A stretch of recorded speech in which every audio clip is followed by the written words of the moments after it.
All right. Welcome back. Thank you for a great morning. This has been a lot of fun to hear the conversations and to hear other teachers sharing the great things they're doing. We're going to have one more presenter to end our day. At the end of the day, we will ask if you could provide us some feedback. Your feedback is invaluable to help us continue to make this as great of an opportunity for you as possible. But our last presenter today is Jon Mendoza from Van Meter Elementary School. He is currently serving as a technology integrationist as well as a 5th grade teacher. So please provide a nice warm welcome to Jon. All right, hi. Yes, I'm Jon Mendoza. Some of you are probably thinking, K-12 tech integrationist and 5th grade teacher, how do you do both part-time jobs? I don't. They both turned into pretty much 2 full-time jobs, because I do teach full-time 5th grade. Besides enrichment times, I have a teacher that covers me there. And then I have an hour that's being really generous, of the K-12 tech integrationist time where I can go to different classrooms and pretty much integrate technology into there any way that I can. And yes, that does say K-12, kindergarten through 12th grade. We are one building, and then we even grew bigger now. So it is a little bit tough to get upstairs to the secondary, but I'm working on it. I usually just try to use as much of my own time or planning time to involve myself in other people's classrooms too. So a little bit about me. I'm from Norwalk, so I'm from around here. I went to Central College, best college there is. I wrestled there, love to wrestle. It's one of my biggest passions, and now I'm at where I taught at a previous district. I taught 3rd grade for 2 years. Then I came down to Van Meter because I was up north, and that was a big change for me. I wanted to come back down here, and now I've been at Van Meter the last 3 years, 2 years of 4th grade, and this year 5th grade and tech integrationist. What I'm going to be mainly talking about is how technology has changed in our world and why we should probably start bringing that into our classroom as well. So adapting to that new world. Technology and gaming has pretty much taken over our worlds. I mean, when I was a kid, there's some games. There's a Sega Genesis, which was really cool, things like that. But now it's on a totally different level. They all have every one of my 5th graders, I think besides one, has an iPhone, better than mine. So I don't know why. It's just how it is. Their heads are always in iPhones. They're always in iPads. They're on Minecraft. They're on Xbox, any type of gaming system. So why not take the child's interest and bring that into the classroom? So bring that new world into the classroom world. My philosophy has always been, if students aren't having fun while they're learning, then they're not learning at their best. And then also, if I'm not having fun while I'm teaching, I'm not teaching at my best. So that's why my room's chaotic half the time. But to me, it's fun, and for them, it's fun. So all these different pieces of technology kind of add more interactiveness, engagement into that, and make it a little bit more fun. Then I think like a student. I think this is easy for me because I'm kind of a kid already. I'm pretty young too, but I'm pretty much a kid in a half of a grown-up body since I'm short. But I always say this one because Steve Jobs, raise your hand if you know Steve Jobs, probably everybody, right? He had one of the best quotes that I've ever read that really hit me hard when I started getting into technology integration. And that was, older people sit down and ask, what is it? But the boy asks, what can I do with it? So sometimes we look at a new piece of technology and we're like, what is that? I don't even know what it is. I don't want to touch it. It might blow up. I have no idea what's going to go on. But kids, when they see a new piece of technology, they go, ooh, what can I do with this? How can I play with this? Let's start right now. So if you get to that level where you're thinking like a boy or a girl, a little kid, then I think that's when your technology integration becomes more powerful in the kids' lives. But I might not know what I'm talking about because one of his other famous quotes was, people who know what they're talking about don't need PowerPoint. So they're Google Slides, so I think we're good there. Make a difference. This is a little chart that I made of what I believe in. If you start integrating technology into all of your core subjects, math, reading, science, social studies, whatever it may be, it'll increase engagement and interactivity. You'll have more collaborative collaborative learning opportunities and substantive conversations going on, which will lead to higher order thinking skills. And if you ever do IPI or anything like that, you know that's important. And then that'll lead to student success. So what do you want to take away? So today I'm pretty much going to make this really quick in a sort of way. I'm going to focus on 4 or 5 things, but it's kind of a crash course on new things and new ideas that you guys can take with you. A lot of them involve coding robotics, a lot of apps, and most of them are free. Not all of them, so sorry, but most of them are free. Virtual reality, MakerSpace, and gamifying your classroom a little bit. And we'll do a couple of these activities as well. And I'll also let you dive into your iPads and look through some of my students' work too. So I got their permission, so we're good on that. So you want to take away well, when I go to a presentation, I want to go to one that is, well, what are you using? I want to know that, and I want to know examples of it. I don't know about you guys, but that's what I want to know. I want to know lessons. I want to know examples. How did you integrate that thing in your literacy? That seems impossible, okay? Do you have any examples? So that's what I'm going to provide a lot for you today, is a lot of different examples through my Twitter, pretty much. So I have links that link to all my Twitter where I post all my things at. So think of ideas of how that you can use these different pieces of tech in your classroom or your district if your K-12 tech integration is too. So our district, we're very lucky. We are 1-to-1 on iPads, 4th and 5th grade, and they stay at school. So we don't let them take their iPads home for many reasons. Computer cart per grade level. Next year, we will actually be 1-to-1 MacBook Airs for kindergarten through 5th grade. And then each classroom will have 8 to 10 iPads in it. So it's going to be pretty much awesome. We also have a Mimeo, an Elmo, a projector, and Apple TV in every single classroom. The Apple TV thing is brand new. That was me this year. I put an Apple TV in everybody's classroom. So, and you'll see why. I'll talk a little bit about that. If you're not 1-to-1, what can you do? Encourage your students to bring devices. Okay? Most 3rd through 5th graders aren't really going to use their devices inappropriately. Okay? High school, you might get a lot of texting and doing all that Snapchat and stuff, but 3rd and 5th graders are going to just be like, ooh, what cool educational app can I play with now? I'd rather play with an app than read through a book. Okay? So have them bring their devices, especially for VR, that's virtual reality. I have my students bring their own devices so we can pretty much put on our headsets and actually feel like we're actually there. So they bring their own devices. And like I said, maybe not for all of you, but most of my 5th graders have better devices than I have. So I encourage them to actually bring their devices to school so then we can use them. And always make sure, email the parents and make sure it's okay, that you can put certain apps on it and things like that. So, so I want to know what you have. So what kind of curriculum do you have? What kind of tech do you have?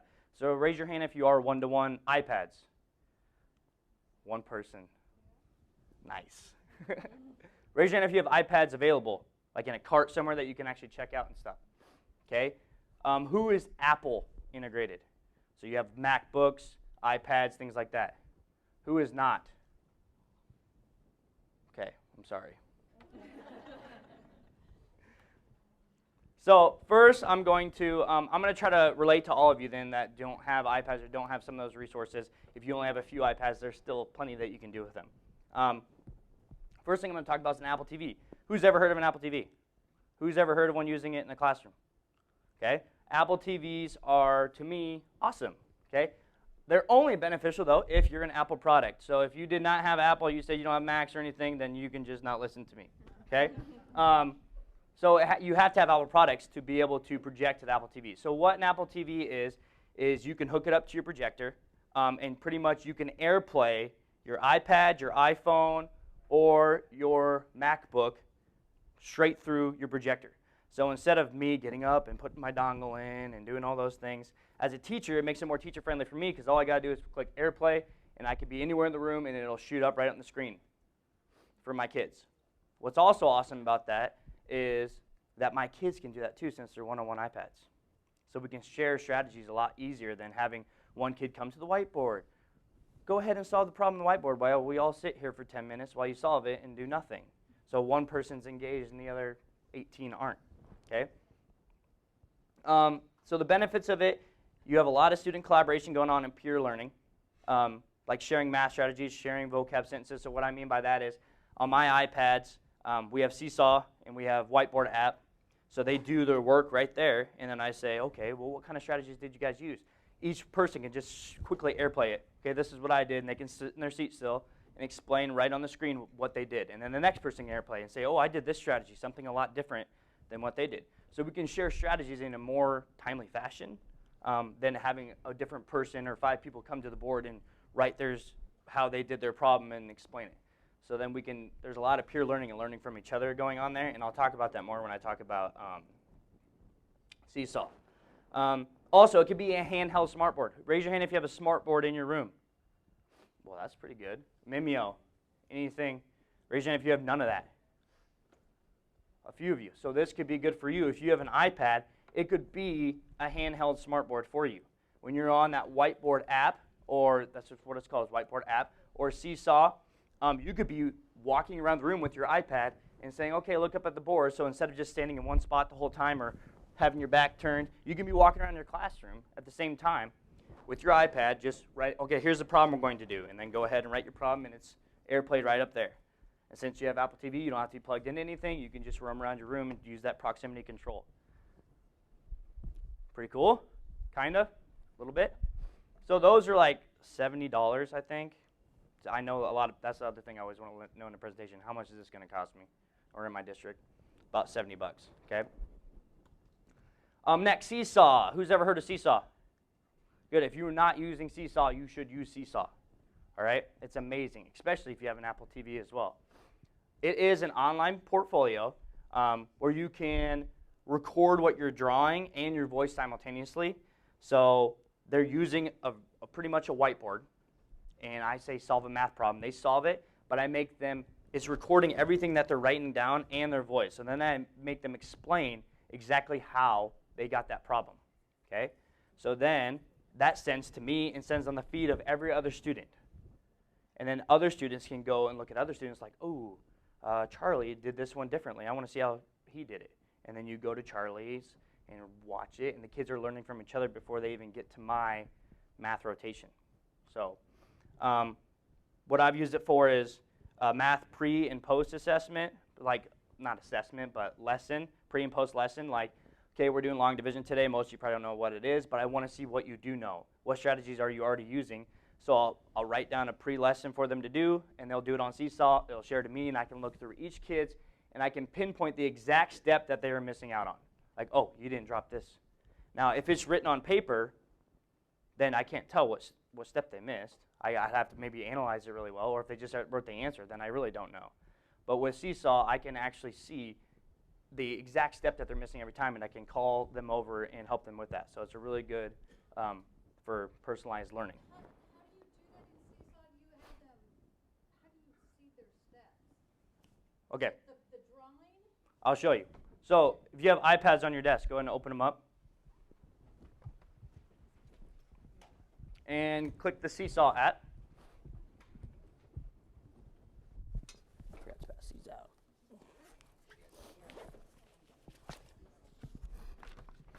Pass one out to each desk. And I'll show you what my class looks like on Seesaw really quick. So she's going to be passing out a slip of paper that has a QR code on it. When you get to Seesaw, it's going to tell you that you have to sign into a classroom. Through any way you want. It's going to say do it through QR code, and then you'll just sign in through your QR code. And you'll just scan it right there on your table.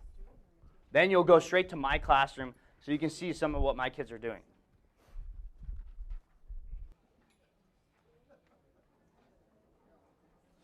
So has everybody scanned on to my classroom yet? Are we all in there? Yes, yes. No, you're all in there as whoever. It could be. So go to class account. On the top left, it says class account. And then click feed view. And that's going to pull up my whole classroom. So right now, you're not logged in as anybody. Okay? You do your problem, and then you pick who you are. So this is my class and different things that they've done to show how they're doing mixed numbers or vocab sentences or whatever. So just take 5 minutes to go ahead and look through some of the students. If you go over here, you can pick certain students. I'd look at like Charlie and Eve and Porter, some of those kids. They have really good videos, but they all have great videos. So whatever you like to do, just take 5 minutes quickly to look through some of those videos so you can see what I mean by recording. And we just wanted to clarify, too, we did get written permission from all students and parents to be able to share all this information. So you guys see what I mean? Now, through Chromebooks or on the computer or anything, you can do the drawing and record your voice, but it will not record the actual drawing. Okay? Through iPads, you can actually record exactly what they're doing and what they're drawing, which you can see is helpful definitely for math, because then I can just watch that kid's video and go, okay, whoops, stop. I can pause it. There's where he messed up. I can pull him back to me and kind of personalize that. That makes sense? Okay.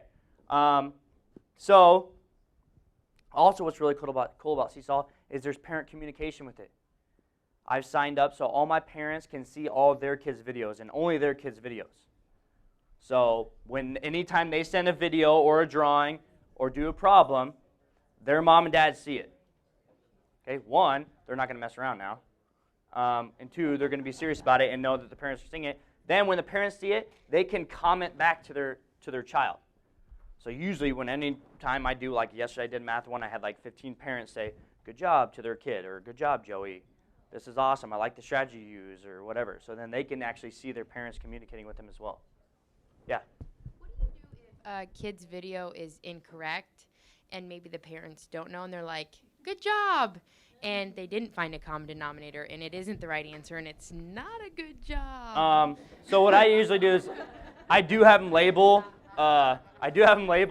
pre-lesson and post-lesson. Usually by the post-lesson, they all should get it. And if they're not, or if they're special ed, there's usually an associate or someone that's helping them, or I am, to walk them through that. But a lot of times they can just draw it and take a picture of it, or write it on a whiteboard and take a picture of it. They can record a video of them doing it too. They don't only have to do the drawing. But I guess with that, I can comment on it and say, oh, buddy, you missed this little piece here, but good job. But you're really close, or something. I jump in also. You can set it up so you have to approve them first before they get added to the feed.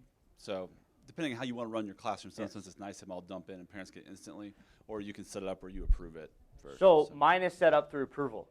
So I get all the notifications of the parents saying, ooh, you did a great job, but I have to approve it before the kids can see it. So does that make sense? Because I did have one student who was just posting random stuff, and their dad's like, hey, that was awesome. But then I just deleted it because it wasn't awesome. So it happens. But that's Seesaw. The parent communication is awesome because you have that student to parent and parent to student, which is really hard to do. Usually you just think of parent communication, oh, that's teacher to parent, parent to teacher. But this is a lot different. They also have a brand new thing. There's text labels. I don't know if you guys have seen that yet. So now when they can take a picture of like a globe, and they can type in little text labels for everything they want while they're putting them on Seesaw. It works really well with Google Classroom. You just share it to Google Classroom if you want to put a grade in it. But it's kind of standard driven too. You can put in your own standards if you want, and then you can grade each one if you want to right from there. Now it doesn't correlate with Infinite Campus or anything, but it's right there for them to see and for you to see. So, any other questions about Seesaw? Okay, so now I'm going to go to a parent to teacher and teacher to parent communication, which is called Remind. Does anybody use Remind right now? Remind is awesome, especially if you're a coach too. Makes it really easy. So this is more teacher to parent and parent to teacher. So I use Remind. This is my class right here, 5th grade parents, to send out a quick message, and it will send every parent in my class a text message or whatever they have it set up as. They can have it set up as email. Because most parents, and just like us, we check our texts more than we check our emails. And it's going to buzz when it texts me. I can look and say, oh, Mr. Mendoza just said the Veterans Day Assembly starts at 9:30. You guys can join if you want. Okay? Or you just quick little notes that you want to send your parents. Kiddos met their PBI school and earned an award day tomorrow. Lazy Crazy Friday. They can bring a snack, drink, a stuffed animal. So quick little notes like that. Then also, first off, they can't see your phone number. It just pops up on a little message system. But they can also reply back to you, and it'll only come to you. It won't come to the whole group.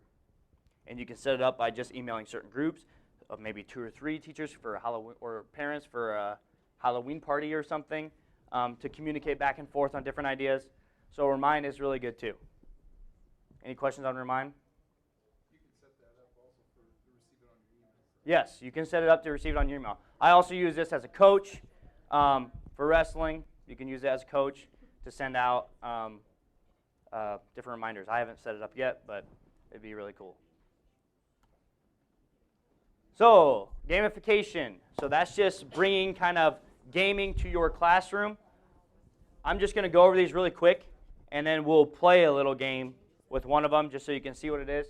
Sphero golf is one. Who has Spheros in their classroom or in their district? Anybody have Spheros in your district? They're awesome, okay? They're my favorite robot out of probably all of these. But Spheros can do so much. Now, what I use with Sphero golf is I'll actually use these little honorable mention ones, like Jeopardy Labs and Kahoot It, and I'll make a some type of review game for math or something. And we'll go through a Jeopardy one or a Kahoot It, and then there's points. And the kids go, ooh, I won, I got the most points. But then I change it and go, no, you didn't win. 500 points means you get 5 turns on Sphero golf. And then I have 3 little cups. One's worth 1 point, 3 points, and the farthest one's worth 5 points. And then they all come over, and then they golf for their points. So I have 5 tries. This person has 10 tries, but that doesn't mean they'll win. I mean, there's a ton of times where I had a kid that had 10 tries, and they only got 6 points, and the kid who had 5 tries had 15 points because they got the far cup every time. So it's just a different way of involving some technology in your gaming or in your review games. Same with Sphero Color Grab. It'll flash a bunch of colors, and then you grab it as fast as you can, and it'll give you a certain amount of points if you want to set that up with any of your review games. And then there's Goose Chase. Anybody heard of Goose Chase? Goose Chase is awesome. I want a free subscription for it, so I get all the perks and stuff, but there is a free version of it. It's just every time you make a lesson, you have to get it approved. It takes like 2 days, and it gets approved, and then you can have up to 40 students, I believe. Just research it. But we're actually going to do a quick Goose Chase just so you know what it is. So what a Goose Chase is like, to me, it's the best gamifying game out there right now. So what it does is I set up a volume chase review game. And I have a bunch of missions labeled there. And I set my kids up in teams. They got in teams, and they pretty much followed through all the missions. So there's different missions that are worth different amounts of points, just like a normal game. So, ooh, do I want to do the hard mission? It's 1,000 points, but it's a lot harder. Or do I get all the easy ones out of the way and get 300 points for each of them? Then at the entire time, the leaderboard will update the entire time through the game. So then they can go and look at their leaderboard and go, oh, I'm behind this team. So we need to pick it up. We need to go do another mission. And they can simultaneously do different missions at the same time if they're on teams. It's pretty cool. You can do videos, pictures, text. So what I'm going to do is have you get on Goose Chase on the iPads right now. Only some of you will have it. You can switch over. So it'll look like this. Now you will have to sign up. So just sign up real quick. It's free. Put your school email and your school password or whatever.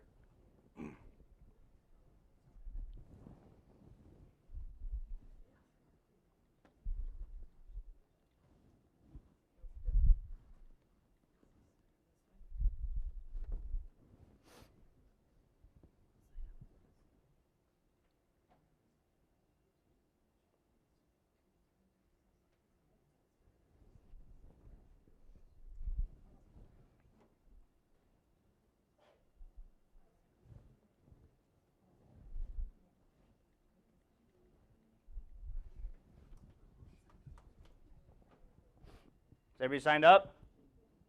So now all you got to do is go to the search part. Here, I should show you that. Search games, there's a little search arrow, and just type in TIC fun. So TIC fun. Then go ahead and click it. And then click join game. And you are now in my game. Okay, I just set up 5 really easy missions. So what you can do now, if you're in the game, it's already running.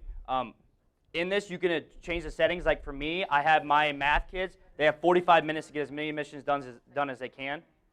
But now I have no time frame on this. It depends on what you want to do. I do that so it can cut off. And some kids didn't finish certain missions, but we get the score for that, see who worked the hardest.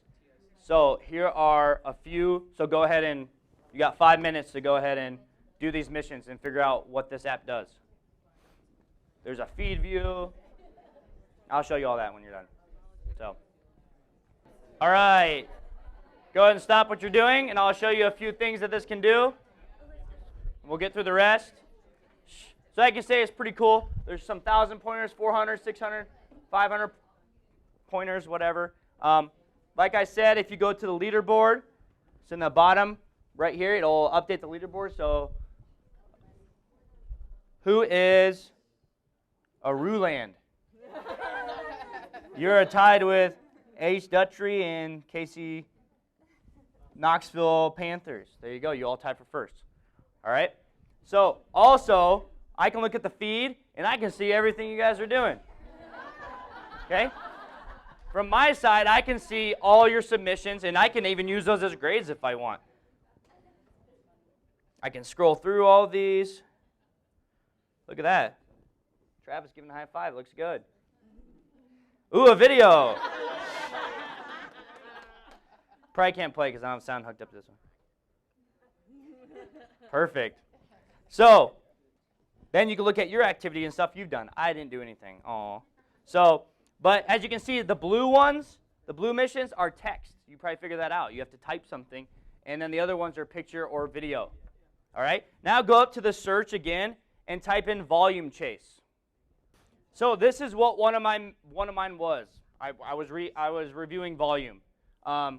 You guys might have just some of the missions because the other ones have been completed, I think. But there's a whole bunch of missions that we did. There were some selfie challenges just to make it fun. A double volume, find the completed volume on the figure. So they were walking around the school trying to find these volume problems that I had posted around the school. Stump the teacher. Find a teacher who knows the formula for solving volume of a rectangular prism. There was a lot of teachers that did not know the formula volume of a rectangular prism. Okay. Find the Riddler. So I had an associate in my room. She was the Riddler. She had a little volume problem for them. There was a Stump the administrator. You had to write your own volume problem and then give it to them, and they had to answer it correctly, and you had to take a picture of them with the answer, or videotape them giving you the answer. So lots of cool, fun things that you can do with that. So I just thought I'd show you some of those. And then here's some of here's some examples from my feed that the kids did. So they solved that problem that was on the whiteboard. They wrote it right here down here, took a picture of it. They got their points. Complete volume something. They had to find the volume of something. So they found the volume of the book. They wrote their own problem. Right there, create a volume problem. Solve this volume problem. Complete high five. So I had some bonus missions too, like we just did here to make it a little more fun. Okay? Complete the whiteboard problem. I had a problem written on our whiteboard table. There's our principal. He did not get stumped. He got the volume right. High-fiving the stranger like you just did. So lots of different ways to submit different pieces of evidence for that. It makes it really fun for them when they're learning math or learning literacy or doing any type of review. I use it for review games. You can use it for just about anything you want. So I'll move on. You're ahead of me. Whoops.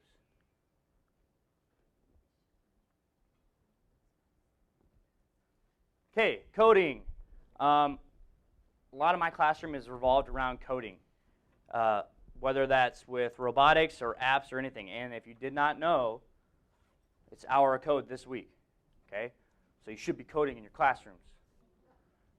So I listed just some free apps that are out there and some robotics. If you have Spheros, I'm going to be talking about a little bit more, but Spheros, Dash and Dot, and drones. There are like 4 drones that you can actually code and program. I have a flying one that the kids do too. You can actually write your own code for that and have them do exactly what you want them to do.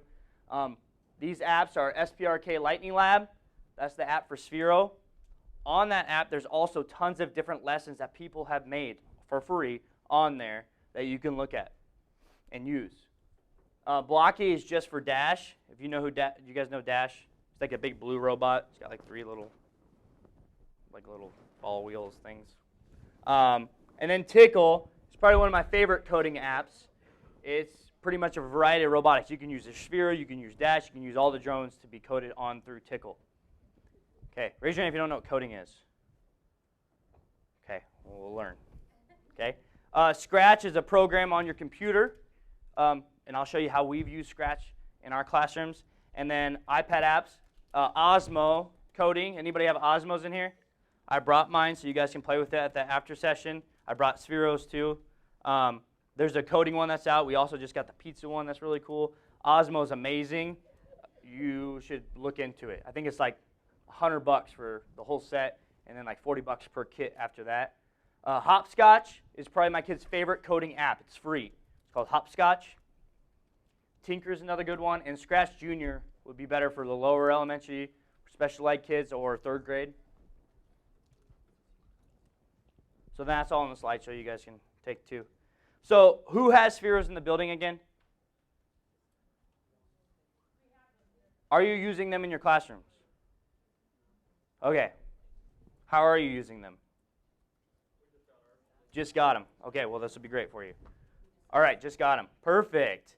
So those are, that's the Tickle app and Lightning Lab app. And a Sphero, that's what the Sphero looks like. I'll have two for you to look at. So ways to integrate Sphero. Here's where I'm going to give you a lot of different examples. I'm going to pop up my Twitter. I even threw more examples on it a couple days ago so you guys can see. It's a small round robot that you can code and program using high order thinking skills. Substitute for this for special ed kids. There's B-bots out there and STEM mice, which you'll see some of my kids using in these videos or pictures. So those are called B-bots and STEM mice, if you want to write those down. I would recommend B-bots are the big thing. K2 kids use it. K3 in my district that I've had them using it, and special ed kids can use it because sometimes the Sphero coding can be pretty intense. But B-bots are about $100, and the STEM mice do the exact same thing, and I found it on Amazon for $25. So if you want to go that route, I would probably say get one of the STEM mice. They pretty much do the exact same thing. Okay, examples. I have coded to math problems. So coding is, for those who didn't know what that was, they write their own code to make the Sphero do exactly what they want to do. So I want you to roll at 90 degrees for 3 seconds at 45 speed, and then drag another code up. It's a drag and drop system to code it to go right now and do this and this and that. So it's pretty intense. It's very high order. So coding to math problems. This was coding with long division. Kids having a blast with coding in math. So what I had was I had math problems just scattered around. I had 4 groups going, and they had to code the Sphero to that problem. And once they got to that math problem, they had to all solve that long division problem. So that's an easy way to, you just integrated technology, coding, STEM, and math all in one. And your principal would be like, wow, that was awesome. You look really cool. Another one, coding to vocabulary, kind of the same way. Who has journeys in here? Anybody use journeys or wonders? Okay, so we are a journeys school, so I have my vocab words spread out, and then they're coding to the vocab words. And when they get to the vocab word, they have to read the sentence, make a connection with that vocab word, a personal connection, and then give the definition. As you can see, these are some of my other kids that are using the STEM mice. And then here is one student getting to the vocab card. You can make it a little more intense. I put different color sticky notes on the vocab card, so when they got to that vocab card, their Sphero had to turn that color, whatever color the sticky note was, when they got to it, or else the code was not complete. So that's the way I've done it before. Whoops. Polygons. I just did this the other day. This is awesome. All right, so I went to 3rd grade for my tech integration part, and they were talking about polygons. They were actually talking about in the hallway with my wife, who works there too. She's an instructional strategist. Okay, and so they said, well, we're going to build our own polygons out of marshmallows and toothpicks and stuff, which is really, that's good. That's STEM, actually. So that's really good building and engineering. But I was like, I know a way we can do it with Spheros. You can just code out your own polygon or quadrilateral. You can write the code for them to make that. And then I was thinking maybe we can dip it in paint and then do it on paper. But then I found this app called Slow Shutter app that actually tracks the light of the Sphero. So it tracks the exact light pattern the Sphero did. So you have to code it to have a light, and then it'll track that pattern. So what they did was they coded their own quadrilaterals with Dash and the Spheros. We used Slow Shutter apps to make their designs come to life. So here were their designs that they coded. So there was Dash did that one. There's a square made from a sphero, so it just tracked his light and recorded the light from it. Rectangle, a trapezoid. So that was a really cool lesson that we did with it, just integrating it with math. Then I'll just show one more from here. Angles. Right here, I made my own circle protractor. The sphere would go to a certain angle, and then they would have to guess what angle that was. Or they would have cards that all had different angles on them, and then when the sphere went there, they had to go, oh, that's mine, that's 70 degrees, and they'd walk up and put it down. So that was something that we did. So I'll move on. Area, I just made a big grid, and we coded like 6 up, 6 over, and back down, and then they had to find the area of what they just coded on that grid. So if you want to see more, you can go to my, my Twitter. So next one I'll be talking about really quick. I got a few minutes. Virtual reality. I'm not going to hit a lot on it because one of the presenters already did with the Google Expeditions. But I'll just give you a few more apps that are out there, and we won't look at them. You guys can dive into them later. Discover VR and RoundMe are awesome apps for virtual reality. I also put the price of Google Cardboards up there and VR headsets. I got 3 Google Cardboards that were 10 to 12 bucks a piece. I even got a really good headset with straps and stuff for 15. So you can find the cheap ones and then have your kids bring their own devices and you can use those. Now I've used them in guided reading a lot. So in RoundMe, that is everybody, and it's they're appropriate, are taking pictures around the world of different, like the Golden Gate Bridge and the Eiffel Tower and things in 360 views, and it goes straight to this, and then you can go to that place. So in 3rd grade, they learned about the Golden Gate Bridge. I think it's called Pop's Bridge is a story that they learn, and none of them have ever seen the Golden Gate Bridge. So in that group, we got 5 virtual reality headsets going on. We went to RoundMe, and everybody got to see the Golden Gate Bridge in 3D. So they got to be there and virtually. Also did that with the Salton Sea. I did it in guided reading. There was one group that learned about the Salton Sea, didn't know what it was, didn't understand that the water was actually evaporating. So we went to the Salton Sea and actually saw that actually happening on RoundMe. Then Discover VR I really like because they're videos. They're that 360 virtual videos. So my guided reading group was learning all about sharks. So there was a video on Shark Week.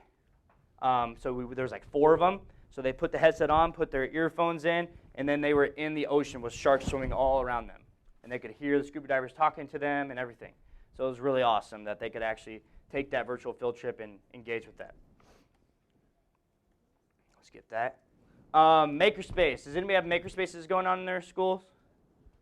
Cool. So ours is kind of in 5th grade, or a lot of it's in my classroom, but I'm also got a mobile MakerSpace now where I'm going to different classrooms, incorporating different MakerSpace items into the rooms. So the technology that I use in MakerSpace are Little Bits, Spheros, 3D printers, Makey, Scratch, Ozobots, and then there's a new one called MakerBlocks. It's coming out in the summer. Look into it. It looks awesome. It's kind of like an Osmo, but you can build things throughout stories. So those are the things that I have used. I'll show you a quick few examples. I'll go quick, and the after session, you guys can ask me more about MakerSpace if you want. So MakerSpace is a place in the room where students can gather to make, create, collaborate, and invent. I give them 40 minutes every Friday in my schedule to do this, and an additional 30 minutes on A days because there's one of those days I don't have an extra related arts. So we can do that. Most of the materials, the hands-on building materials that we're using, are donated by the parents. I pretty much send them an email out or a remind asking for materials to just kind of donate to this movement. And once they see it in action, especially since I had a lot of these kids last year, they are so willing to give you whatever you want, and especially when they see what your kids are actually creating and building. So I'll show you a few things. This got finished yesterday. So if you know me, which actually a lot of people in here do, I never have a beard, ever. But I grew it for November for our MakerSpace Christmas tree activity that we did. And whoever wins, they wanted to shave my beard however they wanted, and then I have to wear it for a whole day like that. So that's tomorrow. So what we did was we turned it into a PBL, and we're actually donating the tree, or not donating, sorry, auctioning the trees out to the parents, and then they'll buy it, and all that money will go to our Christmas room that's helping upstairs, helping kids in need, and the other half's going to MakerSpace materials and our MakerSpace room that we're trying to make for all elementary. So here are some of the Christmas trees that they built in my classroom. So this one is built out of wood, fishing line. They wrap lights around it. They have a makey hooked up to the ornaments, so every time you touch an ornament, a different ornament, it plays a different song, a Christmas song. So that one's really cool. This one's got Ozobot track around it, like a train track, and they have coated Ozobots going around it the entire time. Their base is made out of wood. They also have a little bits counter inside of a teddy bear, so every time you push his leg, it counts down the days of Christmas.